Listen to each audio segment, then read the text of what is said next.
Welcome to What is Going On for new thought from the edge of Ohm.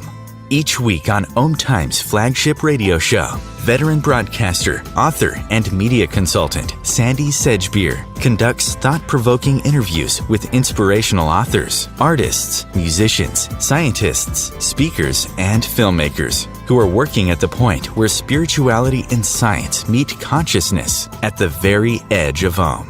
Here is your host, Sandie Sedgbeer. Hello. If there's one question that's plagued humanity since the beginning of time, it is, what happens after we die? Well, after many decades of research, today's guests are finally going to give us the answer. With me now to discuss their groundbreaking book, Proof of Afterlife, 7 Reasons to Believe in the Afterlife, are longtime collaborators Dr. Raymond Moody, who is the leading authority on the near-death experience and author of the 13 million plus best-selling book, Life After Life, which completely changed the way that we view death and dying, and Paul Perry, who's written dozens of books on NDEs and co-authored 5 New York Times bestsellers, including Saved by the Light with Danny and Brinkley, and directed 2 popular documentary films on the subject. Dr. Raymond Moody, Paul Perry, welcome. Thank you. It's great to be here. Now, I'm sure you guys have been interviewed many times together, so you probably have it all worked out who's going to answer what. But if you'd rather I direct questions to you in turn, we can do that too. What's your preference? My thought is, I'd like to go with the flow of your, thoughts, because, the folks listening in, and so to whom I want to say hello, by the way, and thanks to those who are viewing us. So you two have worked together for over 30 years and produced, 6 books together now. How did your collaboration begin? Well, I knew nothing about near-death experiences, and I didn't know Dr. Raymond Moody. I didn't know who he was.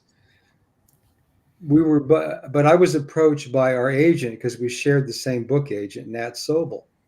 And Nat contacts me, this must have been 34 years ago. And he says, would you like to write a book? I was editing a big health magazine, American Health Magazine.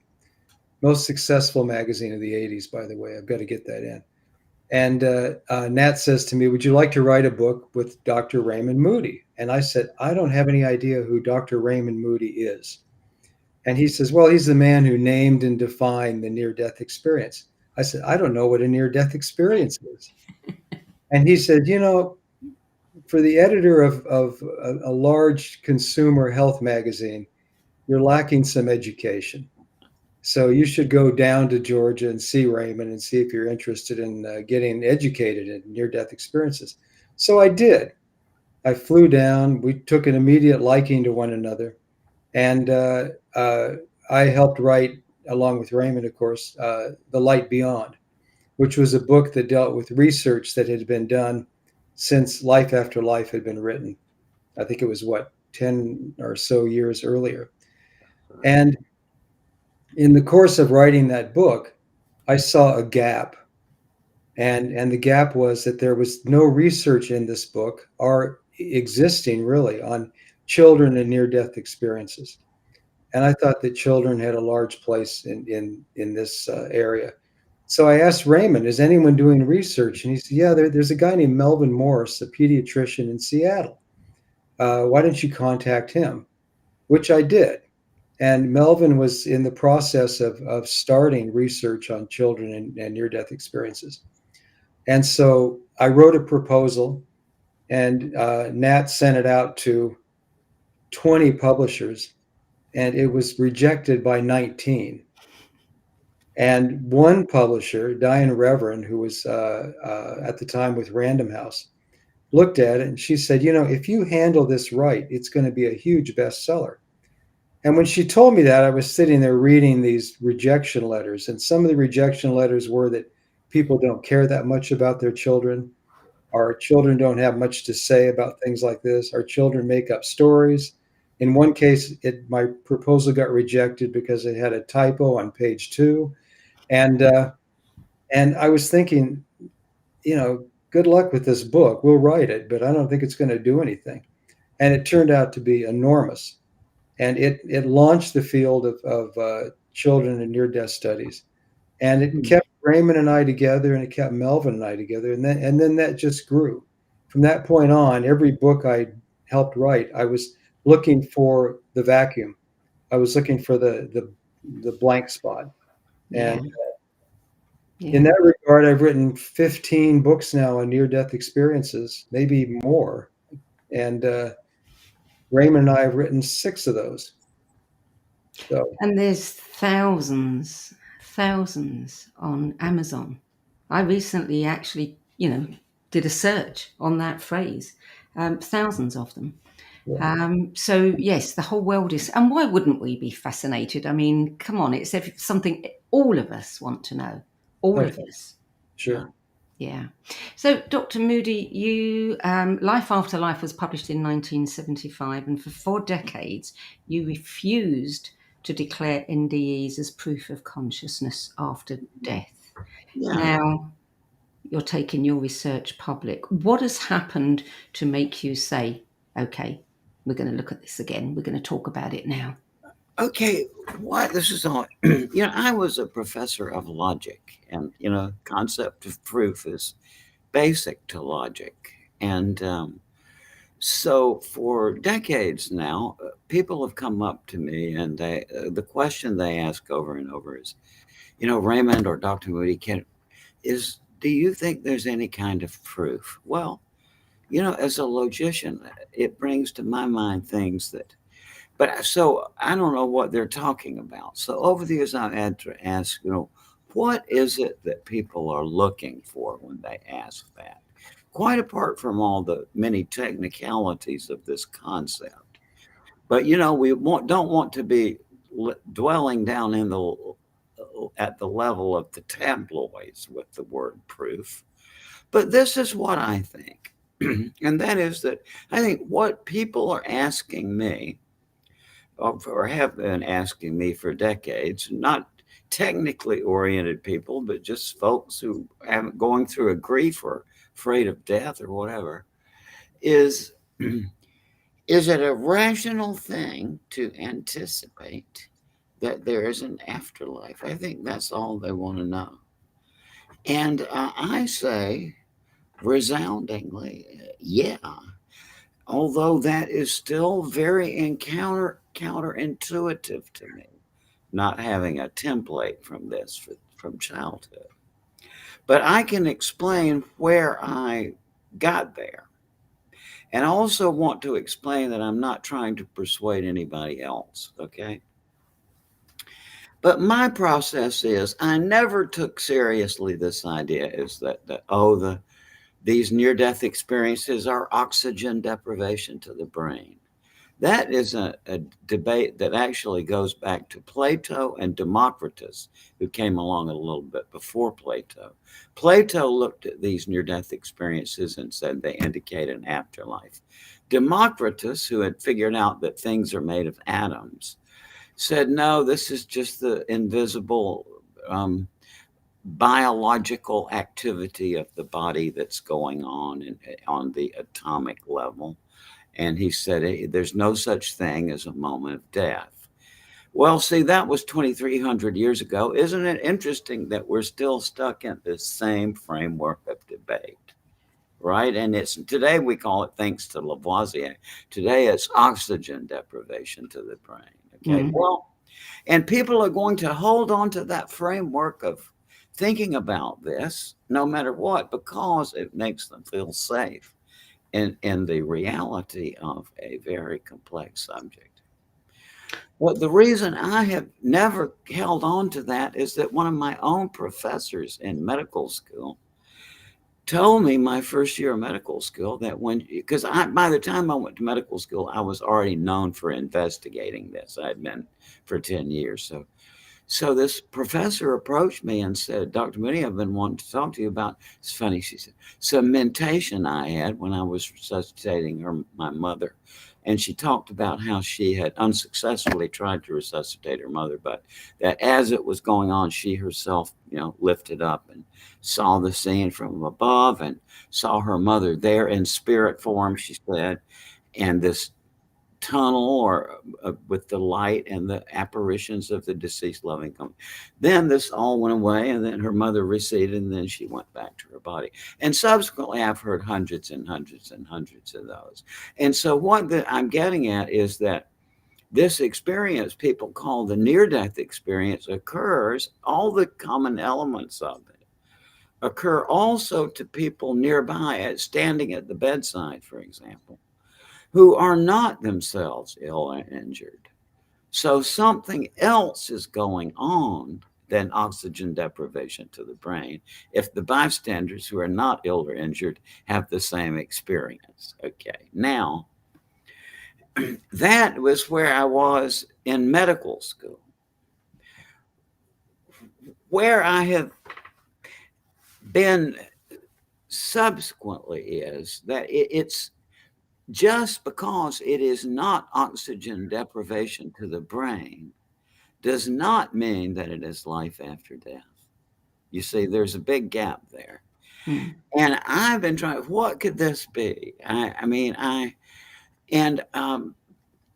What you try to do to have most fun in the intellectual process is to try to knock down everything. That's the fun, because what you're left with is more likely to be true. And so, I just never knew what to think, to tell you the truth. I understood that these people were sincere. Where I finally came around was, some years back. I began to reflect on near-death experiences that my medical colleagues have had. For example, Dr. Anthony Cicoria, who is a professor of orthopedic surgery and MD and a PhD in physiology at NYU, who in 1994 was struck in the head by a bolt of lightning and had a cardiac arrest, was resuscitated, went out of his body through this resort center where his family was gathered for a family reunion, was able to tell everybody what they were doing. Saw everything, and Anthony says this was not just real, it's more real than real. Came back, unaccountably had never had any interest in music, but then developed an interest in the piano and saw himself dreamed that he was playing a certain piece of music on a concert stage on a piano. Learned how to transcribe music to transcribe the piece. And now, in addition to being a professor of orthopedic surgery, is a concert pianist. Or let's one other kind of account.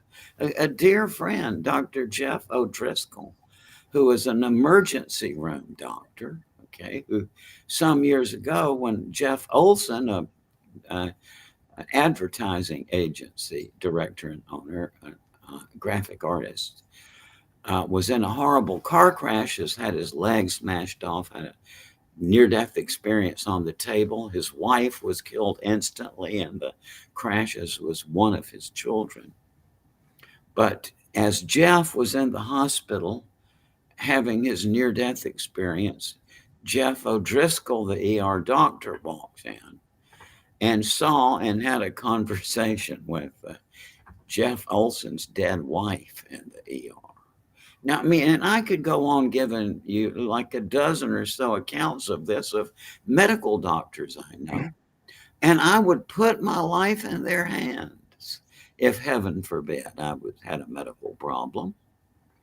And so, it's just gradually dawned on me, well, I don't have any other way of dealing with this. If all of these people I know and respect and completely respect their medical judgment are unanimous in saying that their experience was more real than real, and that they agree on the nature of it, I literally give up. And that's one aspect of it. Yeah.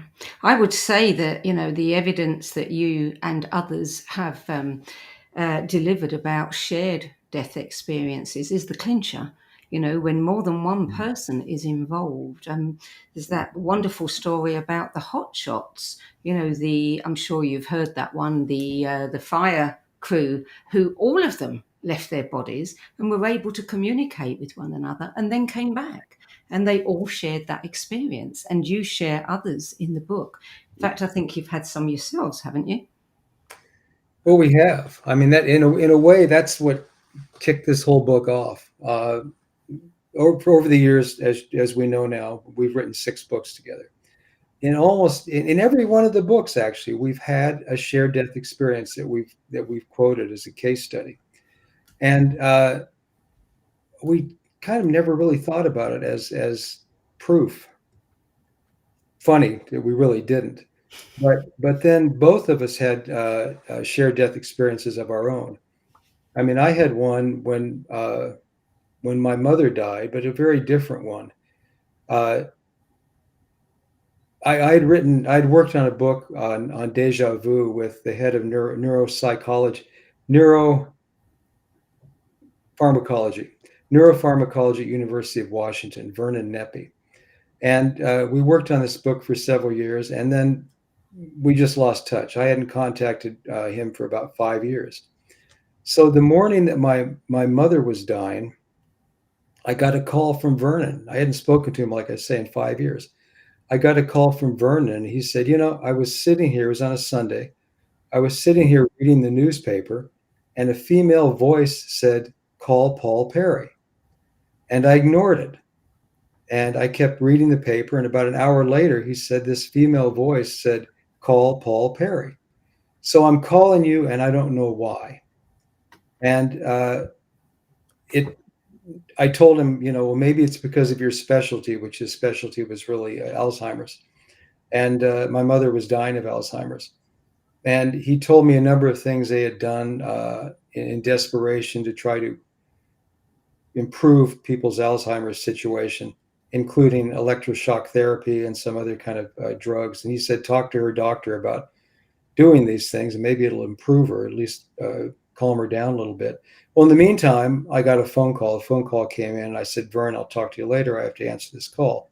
And my mother had just died. The care facility called to tell me she had passed away. That, of course, classifies as a shared death experience in a very odd way, because my mother ends up, I'm thinking, talking to Vernon, who then comes back and, tells me what he's heard. Raymond had an experience as well, but let me deal with the rest of this. We were working on a different book, and we're sitting on Raymond's porch. Raymond rocks, so you can hear in the audio tapes I take whenever I interview Raymond, the sound of him rocking and the sound of the creek in the back. And we started talking about all these shared death experiences we had collected over the years. And then we started to analyze them and realize that these are in many ways, in every way, really, proof of an afterlife. And that's what kicked off this whole book, that and then Raymond's experience as well. Yeah. One of the things that a lot of people say to me when I talk about this is, well, if it happens to so many people, why doesn't it happen to me?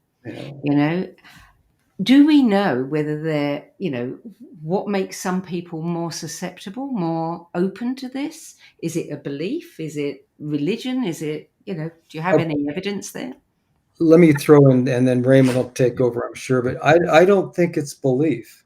I mean, I can point to certain other things happening. Sometimes people who are at the bedside will experience a shared death experience, and they're atheists. And other people at the same bedside are very religious, and they don't experience that shared death experience. In a kind of a different realm, I was in Egypt a few years ago doing a documentary film about visions in Egypt. And what I found was that there have been some really very famous visions in Egypt involving lights flashing, involving direct appearances of what is defined as the Virgin Mary. And these visions will last for long periods of time. So it's not like they happen once and they happen for 5 minutes and that's it. They'll go on for weeks, sometimes months at a time. And the people who show up, some are very devout and they can't see the vision. Whereas other people who are not very devout at all, or downright atheists and even upset about seeing the vision, will see the vision. And the same is true in near-death experiences. Some people encounter it, some people don't. Yeah. Yeah. That's been my experience from when I started out researching this in the 60s, was that religion didn't seem to have anything to do really with whether people had these experiences or not.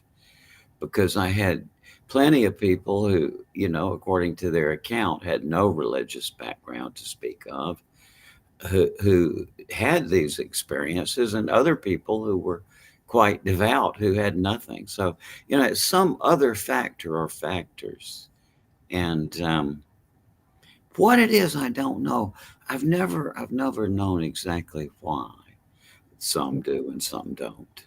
I was But looking, I There was is looking at some research recently, and I read that some studies show that women have more after-death communication experiences than men, out of the ones that were studied in this particular piece of research. no surprise. I made that observation in Life After Life. Even then, I said, that I had noticed at that time that more women told me about these experiences than men.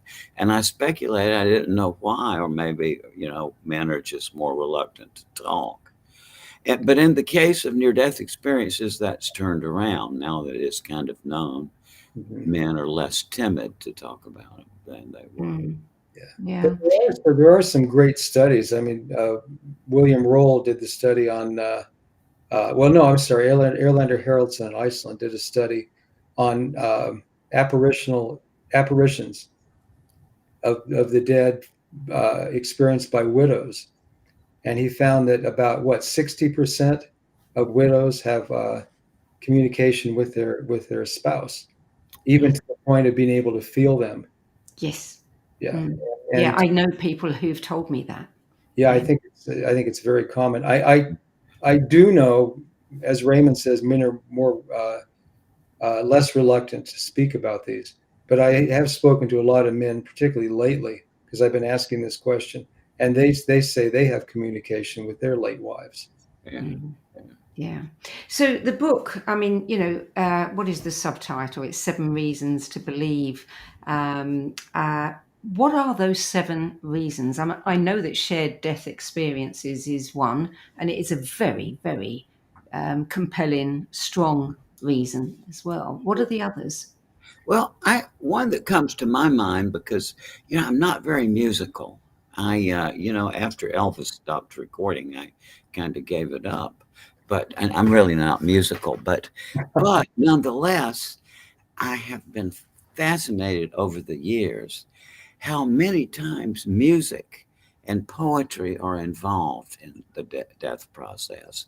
And a big awakening point in my life was at age 18, reading Plato's dialogue, The Phaedo, which is still my favorite book. And the startling scene at the very beginning, it's the day that Socrates dies, is executed. And in the very morning, his friends come into the prison. What's this we hear about? You've been writing songs in prison, implying he's kind of slipping because he never took music seriously. Oh no, he said, I've been having dreams and visions that tell me to write songs. And so he's been doing it. And then he goes on about this, comparing it to the swan song. The Greeks had a folk belief that just before swans die, they sing the most beautiful songs because, Socrates says, they're anticipating being with the gods. And this was striking. Anybody who's ever read that dialogue will remember that fantastic scene in the beginning. Well, flash forward to 12 years. I was a second-year medical student in 1974 in my surgery rotation. And one day I just walked in and my 2 attendings were behind me. And I would just because and I walked in and I happened to see this woman in her 70s having a cardiac arrest. So, we all started doing the resuscitation thing. But as she was dying, she was reciting poetry. I mean, I didn't have the presence of mind to say, what's that again? I mean, but I could, the meter and the rhythm and, the rhyme.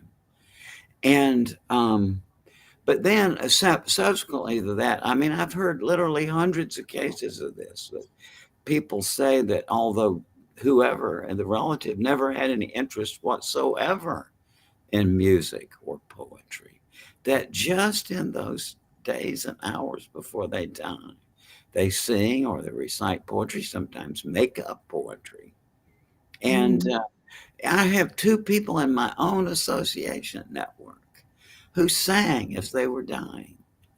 Right. And I didn't learn about this through probing about that, just heard about this. So what that means is that this is something that's common enough to bear investigation. Light is one of them too. And I remember watching Martin Scorsese's documentary on George Harrison, Living in a Material World. And at the end, George's wife talks about the incredible light that filled the room when George died. Yes. And people say the light fills the room. People say that apparitions of the dying person's deceased relatives come into the room. People say the room, it is no longer three-dimensional. They say you can't describe it, but you feel like you're looking at it, things from an impossible angle. And the person who's dying may light up. I know that sounds so crazy, but I've seen it, and people in hospice, about this, and it can't be, but it is, and they become very lucid. And now here's the most startling and uncomfortable thing I know about Sandy, in connection with these near-death experiences, is that I have quite a number of cases who were people who were at the bedside of someone else who died, and that as the person was dying, the bystander empathically co-lived the dying life review of the person. Wow. And that is just so startling. And for years, I thought this has to be somebody very intimate with the dying person, right? First two cases I heard of it were women who were both had lost their adolescent sons. They were both in their 40s.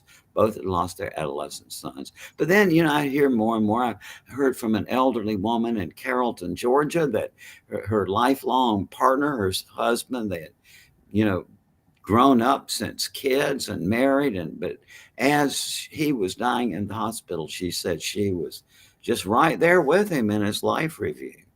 And then my wife and I got a communication some years back from a ER doctor who was called to the ER to resuscitate a patient he had never laid eyes on. And as this man was dying, he said the life review of the guy was right around me. I mean, I give up. See, it's just, this is past the place where this can be discounted, I think, by the standard ways of discounting it. Yeah, I agree. I mean, let's face it, since the beginning of time, Indigenous peoples have been talking about talking to the ancestors, etc. Why do we insist on having, some definitive piece of science that tells us this is real? Right. And there's actually a recent documentary about some cave spelunkers, I guess you call it. Yes. I've never seen that in South Africa, where they go very deep into a very difficult cave, and they find at the bottom a number of pre-Homo sapien people buried ritualistically. They're all buried in the same form. I think they're kind of curled up, and they all have tools with them. Yeah. And the implication there is that even before Homo sapiens, they were believing in an afterlife. And They were trying to dig a hole to China. oh, this was there already, Raymond. So but it was an extremely difficult cave, even with lights, ropes. Yeah, I watched the documentary on TV about that. Amazing. It We was have to take a short break now. You're listening to What is Going On. I'm Sandie Sedgbeer, and my guests today are psychiatrist, philosopher, best-selling author, and the leading authority on the near-death experience, Dr. Raymond Moody, and documentary filmmaker and New York Times best-selling author Paul Perry. And we're talking about their latest groundbreaking book, Proof of Life After Life: 7 Reasons to Believe There Is an Afterlife. We'll be back with more in a few moments, so stay tuned.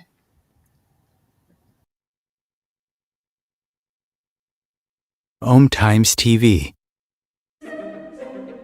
Imagine becoming a super influencer. Reinvent yourself, invest in your brand, and then manifest your success with a robust spheric approach. Om Times Media and Broadcasting offers a unique and multifaceted way to become the spiritual and conscious influencer you deserve to be by putting your message across our powerful platform with its proven record of integrity and excellence. Through our produced shows, Om Times offers the opportunity to become a social media TV personality, a radio show host, an Om Times magazine columnist, and a syndicated podcaster, all in one shot.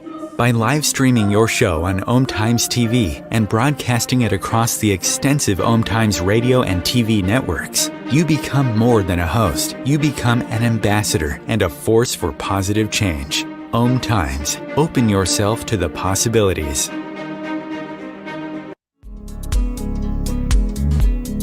Hello, I'm Sandie Sedgbeer, host of Om Times' flagship radio show, What is Going On? And as an author, editor, and 13 times book judge who's read thousands of books and interviewed hundreds of authors, I'm constantly asked what's really worth reading and what's not. So I created the No BS Spiritual Book Club to help you save time and money by picking the brains of discerning names who've walked this path before you. There's no catch, no fees, and no BS, just an ever-growing library of 10 best spiritual book lists from some of your favourite authors and teachers, plus free book excerpts, audios, and video interviews with people like Don Miguel Ruiz Jr., David G., Lee Harris, Mark Nepo, and more. From well-known classics to hidden gems you've never heard of, it's the only no BS guide to the best spiritual books to enlighten your journey of self-discovery. So why not join the club? Get inspired and save money at the nobsspiritualbookclub.com. I wanted to talk to you about a program called the Dream Arc and a retreat that we're doing, and I want to invite you along. And the Dream Arc is a dream technology. And even the latest physics is suggesting now that reality is not what we think it is, that it's kind of a construct. And that the Dream Arc teaches us how to use the full operating system to navigate our brain frequencies between waking and sleeping and dreaming, and to move through the inner realms and the outer realms seamlessly. And you will work in the Dream Arc with certain animals that will come to you, maybe in real life, maybe through your intuition, in magical ways, or perhaps through, just dreams that come to you. It's filled, the Dream Arc, with invitations and suggestions and tasks that you choose intuitively. You choose the ones for you. You don't know what you're choosing, but they come to you. So please join us as we dive down the wormhole into the Dream Arc, and let's see what happens. There are 16 million children struggling with hunger in America. That's 1 in 5 daughters, sons, neighbors, and classmates who don't know where their next meal is coming from. Yet billions of pounds of good food go to waste every year. It's time we do something about it. Feeding America is a nationwide network of food banks that helps provide meals to millions of kids and families in need. Visit feedingamerica.org to help them feed even more. Together, we can solve hunger. Together, we're feeding America. Welcome back. Dr. Raymond Moody, Paul Perry. There are so many things in this book that I want to discuss. I think we could do a whole series of interviews. I think it's a really really important book. And I know it's not officially published yet, but looking on Amazon, I've seen all kinds of plaudits, people saying this is the definitive book on NDEs and life after death. I want to talk to you about the seventh reason that you list, which is your psychomantium and the reunions experiment. Tell me a little bit about that and what the results were.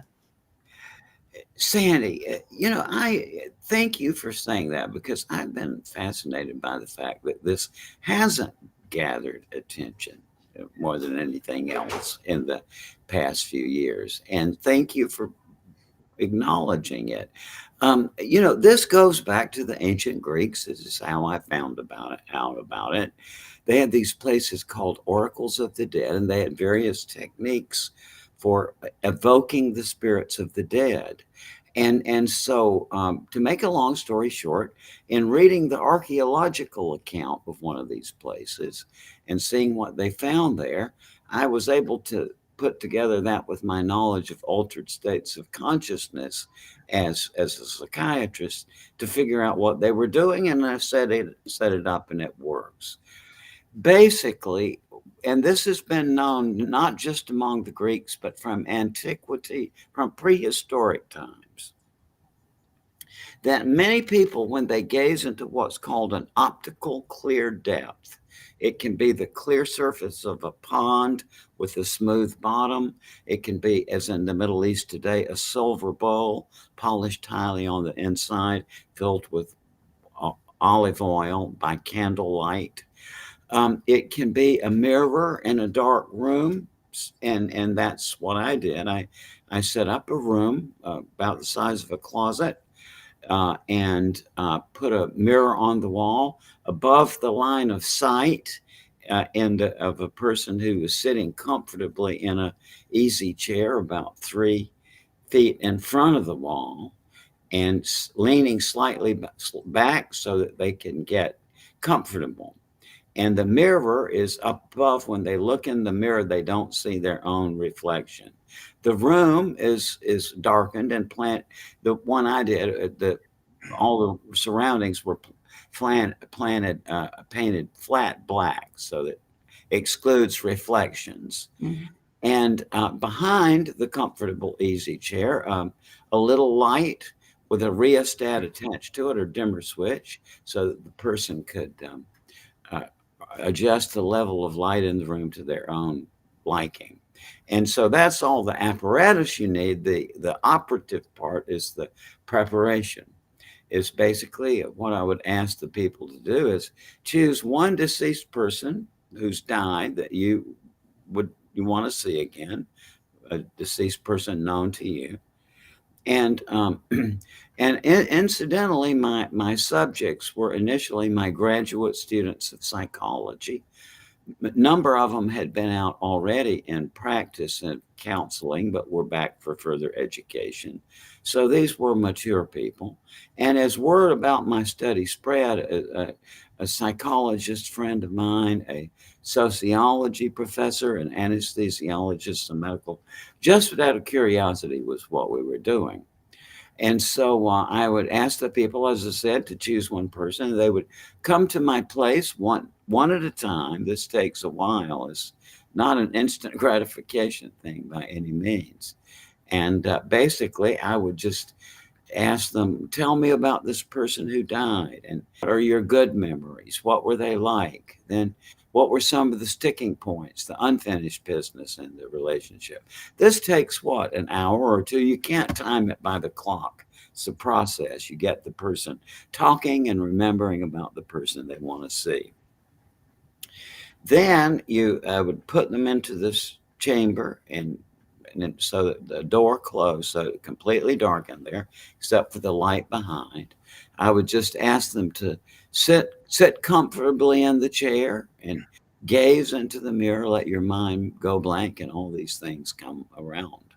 And then I said, I'll be back in about an hour and 30 minutes, left it vague, and if anything's going on, shush me away, but otherwise come on out when you already, but under those circumstances, Sandy, I honestly thought that if I did 50 of these, I would finally get about 5 people who had a vision.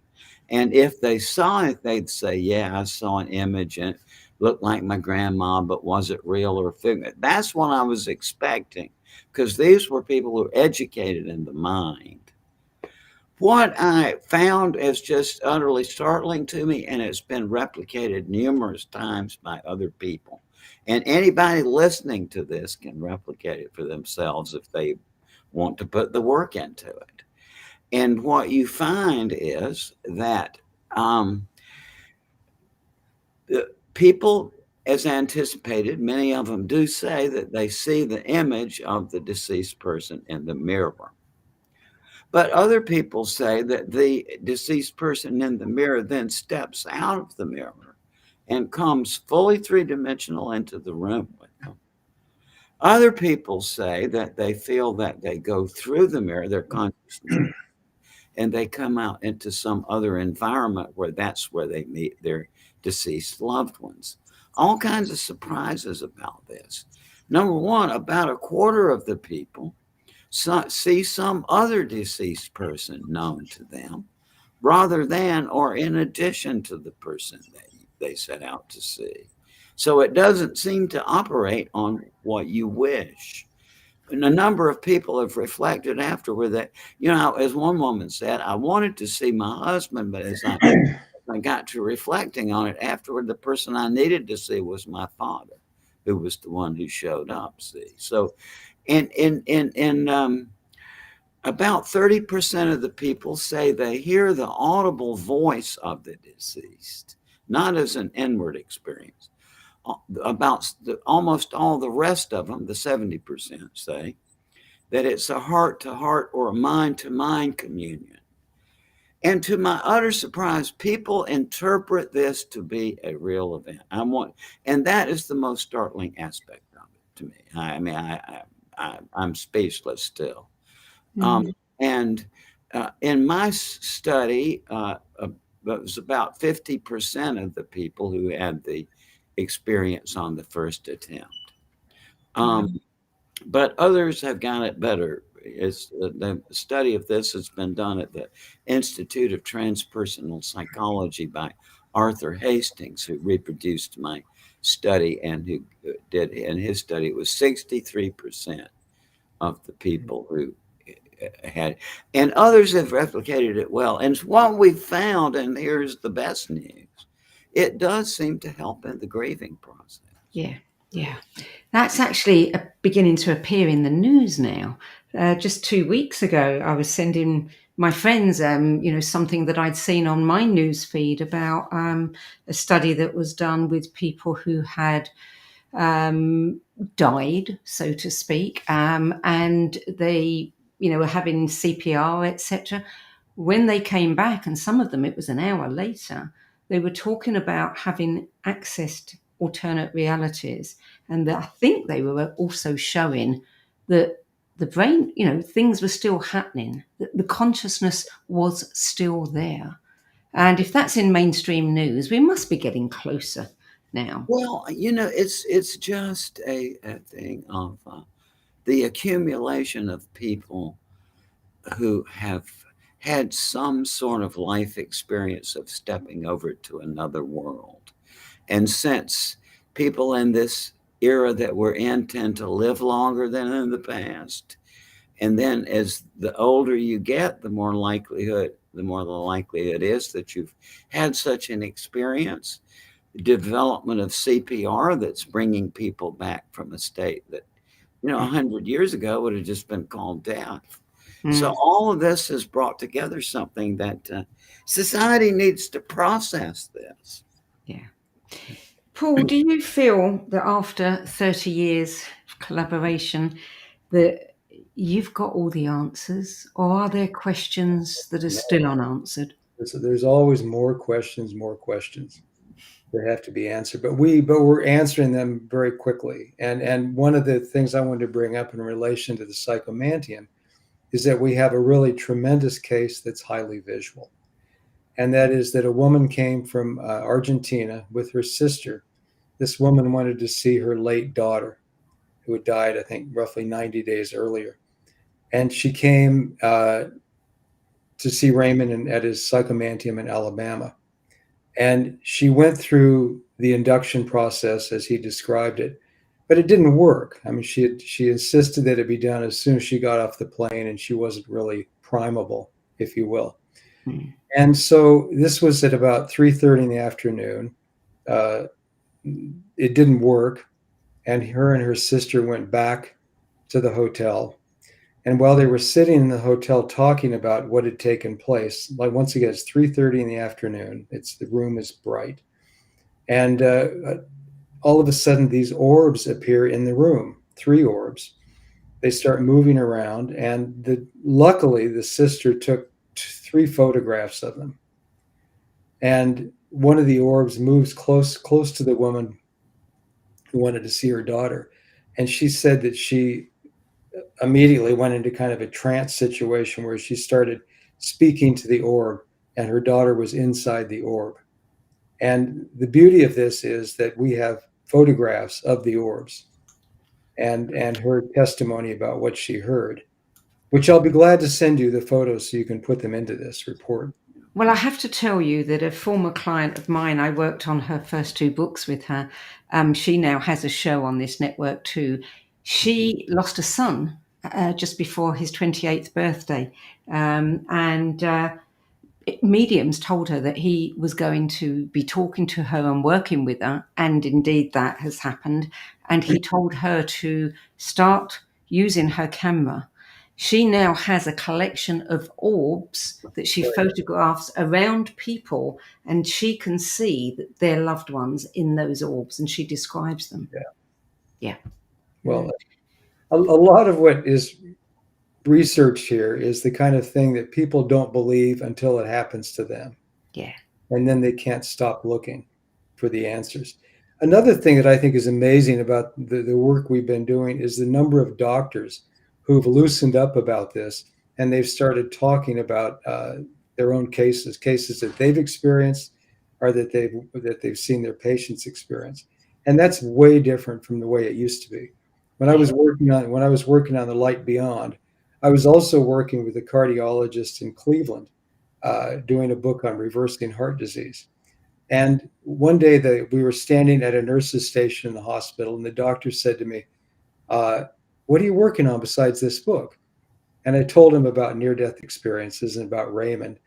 And he said, "I have resuscitated hundreds of people, and no one's ever told me anything about a near-death experience. I don't believe that they even exist."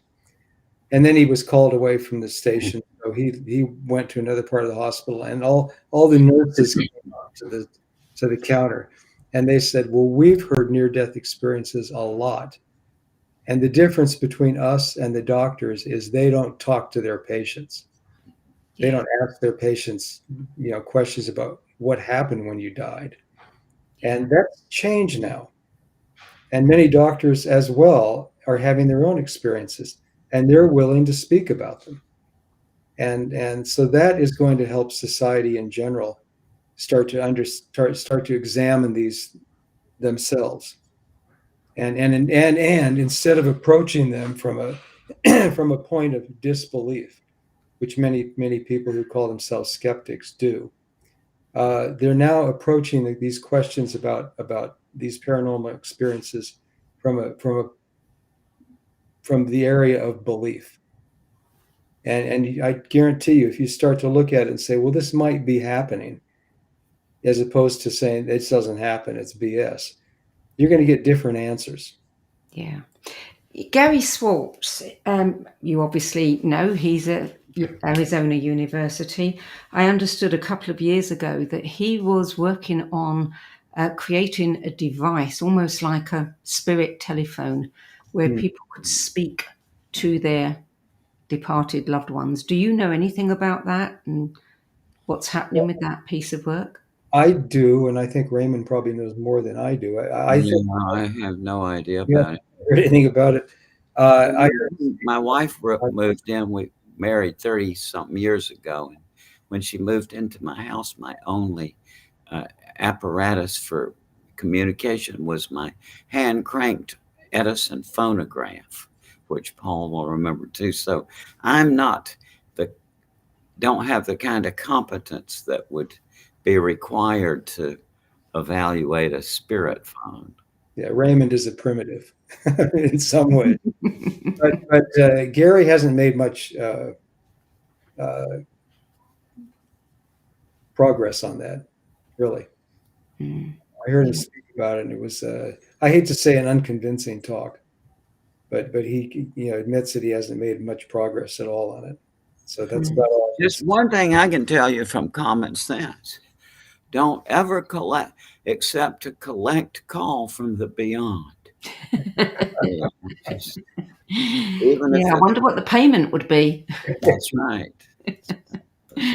So, I mean, this really does have to be, and I don't know why others don't think so, the most important thing ever. Because if we can get people to accept and understand this, believe it, then everything has to change. Everything has to change. We cannot continue to war with one another. We cannot, continue to do the things that we've been doing. Do you feel that we are anywhere near that point where people will take this as a consensus? Sandie, what I think is that we are in a situation where now we can satisfy the real difficulties of rational investigation of the afterlife. A lot of them people put up are not real, but the real ones were stated by David Hume, for example, the great skeptic who influenced Einstein, among others, and people like A.J. Ayer, the great analytic philosopher, and his crew, and that kind of, as the analytical philosophers pointed out, the conceptual difficulties in thinking about the afterlife. And David Hume said, by the mere light of reason, it seems difficult to prove the immortality of the soul. Some new species of logic is required for that purpose, and some new faculties of the mind that they may enable us to comprehend that logic. And he was saying that to mean that it's impossible. But I say, number one, he's right in the criterion, but number two, he's wrong by saying it's impossible. I say that the philosophical difficulties that have held rational investigation back are solved. That is, to me, a given, that we do have a logic that fits Hume's requirement. But that is not what most people who are interested in the afterlife are going to be interested in. That's the difficulty. It's because it's not a narrative thing, right? It's not stories. It requires your conceptual thinking.